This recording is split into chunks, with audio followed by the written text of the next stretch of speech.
نہ کی جائیں تو اللہ کے فرشتے اتنے ہیں کہ کروڑوں باقی رہ جائیں گے. اور آخر میں سبحان اللہ اعلیٰ حضرت کہتے ہیں غلاموں تم پر سوچو کتنی مہربانی ہے, فرشتے تو معصوم ہیں, انہیں زندگی میں ایک بار حاضری ملتی ہے, اور گناہ گاروں پر کیسا کرم ہے. وہ فرماتے ہیں معصوموں کو تو عمر میں صرف ایک بار معصوموں کو تو عمر میں صرف ایک بار آسی پڑے رہیں تو صلاح عمر بھر کی ہے. مدینہ چھوڑ کے ہم آتے ہیں, آقا نہیں بھیجتے, ہم پڑے رہے تو وہاں سے تو صلاح عمر بھر کی ہے. خود نبی یہ بات فرماتے ہیں کہ تم میں سے جس سے ہو سکے وہ مدینے میں مرے, کہ جو مدینے میں مرے گا میں اس کی شفاعت کروں گا.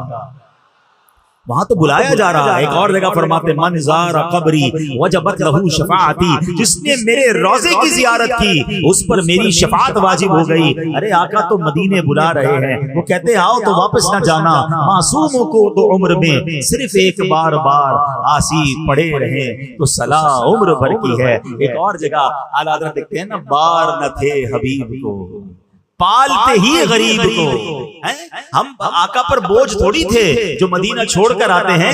اعلیٰ حضرت انہیں سمجھاتے کیوں چھوڑا ہے مدینہ, بار نہ تھے حبیب کو پالتے ہی غریب کو, روئیں جو اب نصیب کو چین کا ہو گوائے کیوں. ارے مدینہ چھوڑ کر آ کر بس صرف آنسو ہی رہ جاتے ہیں, پھر یادیں ہی رہ جاتی ہیں. تو بہرحال میرے پیارے اسلامی بھائیوں, ذکر مدینہ کے ساتھ ساتھ ایک بڑی خوبصورت کیلکولیشن بھی پتہ چل گئی ہے. ایک دن میں کتنے فرشتے حاضری دیتے ہیں؟ 1,40,000. نبی پاک کو دنیا سے پردہ فرمائے ہوئے کتنے سال ہو گئے؟ تقریباً 1450 سال ہو گئے ہیں. ٹھیک ہے, تقریباً 1400 سال. ایک دن میں 1,40,000, 10 دن میں کتنے ہو گئے؟ 14 لاکھ.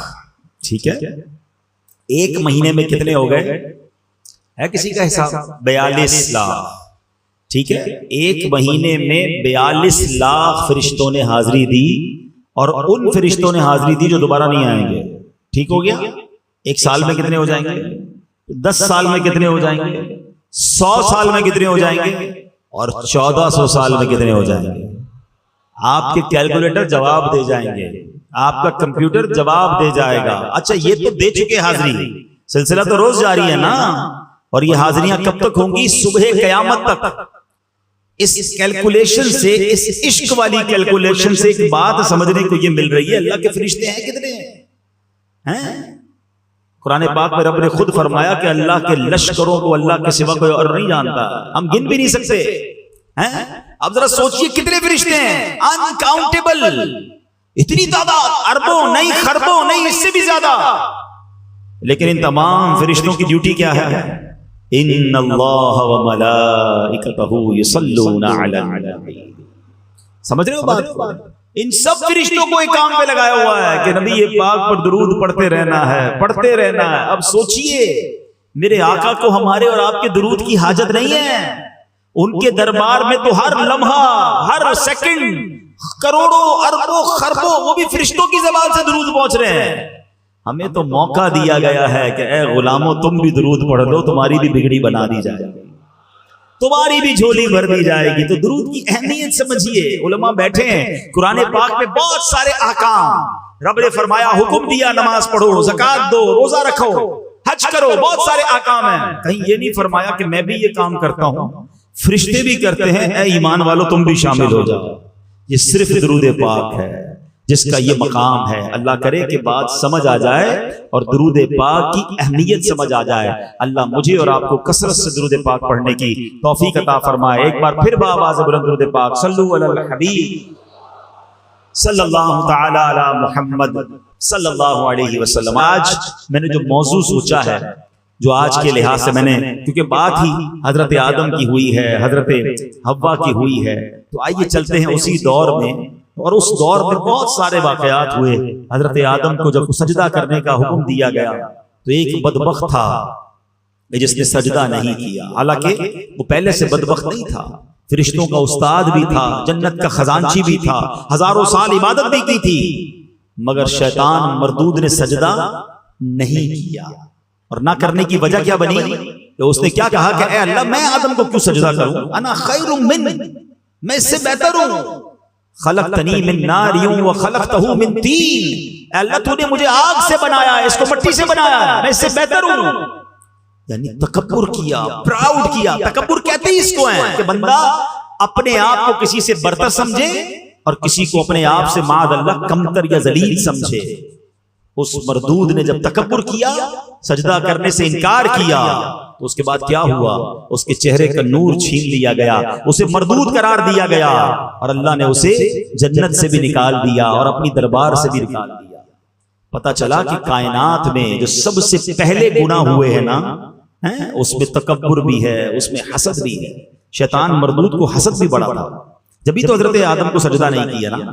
اب اس شیطان نے ایک اور گناہ کروایا حضرت آدم کی اولاد میں، اور یہ گناہ ہوا قابیل اور حابیل کے درمیان. حضرت آدم کے ہر بار، یعنی بی بی حوا رضی اللہ تعالیٰ عنہ کے جب پریگننسی ہوتی تھی، حمل ہوتا تھا، تو ایک لڑکا پیدا ہوتا، ایک لڑکی پیدا ہوتی. اللہ کی شان دیکھیں، اللہ نے اس نسل انسانی کو کس اپنے حکمت بھرے انداز میں چلایا کہ ہر حمل میں ایک لڑکا پیدا ہوتا، ایک لڑکی پیدا ہوتی، اور جب اگلے حمل میں ایک اور لڑکا لڑکی پیدا ہوتی تو ان کا آپس میں نکاح ہو سکتا تھا. یعنی مثال کے طور پہ ایک باری میں جو لڑکا اور لڑکی پیدا ہوتے وہ بھائی بہن کہلاتے تھے، مگر اگلی باری میں جو لڑکا لڑکی پیدا ہوتے وہ ان کے بھائی بہن نہیں، اس حوالے سے نہیں ہوتے تھے کیونکہ ان کا نکاح جائز تھا، اور یہ اس زمانے کی شریعت میں جائز تھا، اور اس لیے ضروری تھا کہ اسی سے نسل انسانی میں آگے بڑھنا تھا. اب اللہ کی شان دیکھیں کہ حضرت آدم علیہ السلام کے جو دو بیٹے تھے قابیل اور حابیل، ان کے درمیان معاملہ کیا ہوا کہ حضرت آدم علیہ السلام نے جب قابیل اور حابیل، پہلے قابیل پیدا ہوتا ہے، اچھا قابیل کے ساتھ معاملہ یہ تھا کہ اس کے ساتھ جو لڑکی پیدا ہوئی اس کا نام جو تھا وہ اکلیما تھا، وہ بڑی خوبصورت تھی. حابیل کے ساتھ جو لڑکی پیدا ہوئی اس کا نام لیوزا تھا. اب جب دونوں بڑے ہو گئے تو اسی شریعت کے قانون کے مطابق حضرت آدم علیہ السلام نے قابیل سے کہا کہ تمہارا نکاح لیوزا سے ہوگا، اور حابیل کو کہا کہ تمہارا نکاح اکلیما سے ہوگا. قابیل کہتا ہے نہیں، میرا نکاح تو اکلیما سے ہونا چاہیے. حضرت آدم نے سمجھایا وہ تمہارے ساتھ پیدا ہوئی ہے، وہ تمہاری بہن ہے، تمہارا اس سے نکاح نہیں ہو سکتا. وہ کہتا ہے نہیں، یہ تو آپ کا بنایا ہوا اصول ہے نا، میں نے نکاح کرنا ہے تو اکلیما سے ہی کرنا. اب حضرت آدم علیہ نبینا علیہ السلام نے کہا اچھا ٹھیک ہے، ایسا کرو کہ تم دونوں بھائی اپنی اپنی قربانیاں پیش کرو. اللہ کی بارگاہ میں قربانی پیش کرتے ہیں، جس کی قربانی قبول ہو جائے گی ہم سمجھیں گے کہ اس کی بات مان لی گئی.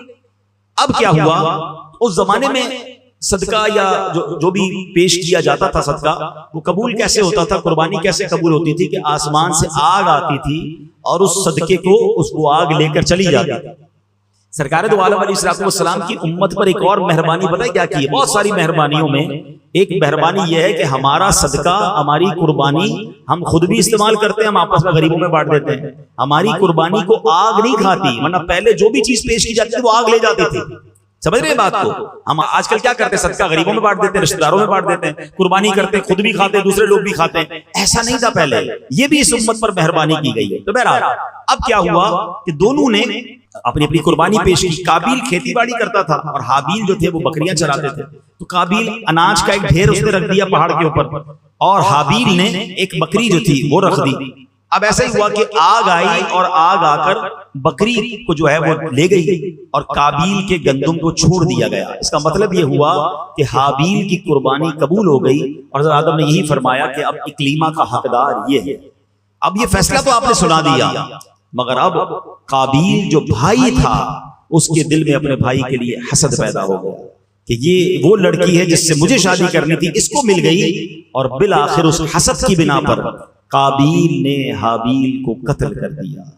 اس دنیا میں سب سے پہلا اگر قتل ہوا ہے تو وہ بھائی نے اپنے بھائی کا کیا ہے. اور وجہ کیا بنی؟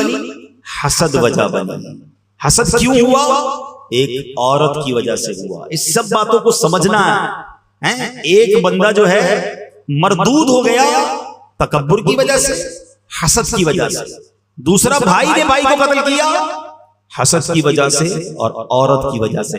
سمجھنی یہ باتیں کہ یہ کتنے پرانے گناہ ہیں، یہ کتنے بڑے فتنے ہیں جو آج بھی مسلمانوں کے دلوں میں بس رہے ہیں اور مسلمانوں کو اس کی پرواہ نہیں ہے. حدیث پاک کا مضمون ملتا ہے کہ جب تک دنیا میں کوئی بھی قتل ناحق کیا جائے گا اس کا گناہ جو ہے قتل کرنے والے کو تو ملے گا ہی، قابیل کو بھی ملے گا، کیونکہ اس نے یہ طریقہ ایجاد کیا۔ ایک اور بات سیکھنے کو ملی کہ جو گناہ کا طریقہ ایجاد کرتا ہے، گناہ پر لوگوں کو لگا دیتا ہے، لوگوں کو کوئی ایسا راستہ بتاتا ہے جس سے بندہ گناہ کرے، گناہ کرنے والے کو تو وہ گناہ ملتا ہے جس نے یہ راستہ بتایا، جس نے لوگوں کو لگایا، یا گناہ جاریہ اس کے لیے بھی ہوتا ہے۔ سیکھیں ان باتوں سے، آج کل تو مزہ آتا ہے لوگوں کو، خود بھی گناہ کرتے ہیں، دوستوں کو بھی بتاتے تم بھی کرو، فلاں چیز دیکھ کر آیا ہوں، فلاں غلط جگہ پر ہو کر آیا ہوں۔ اب تو سوشل میڈیا کا زمانہ ہے، خود کوئی گندی چیز، کوئی بری چیز دیکھی، اس کو پھر شیئر بھی کر دیا، تم بھی دیکھو، تاکہ سارے دیکھتے رہیں۔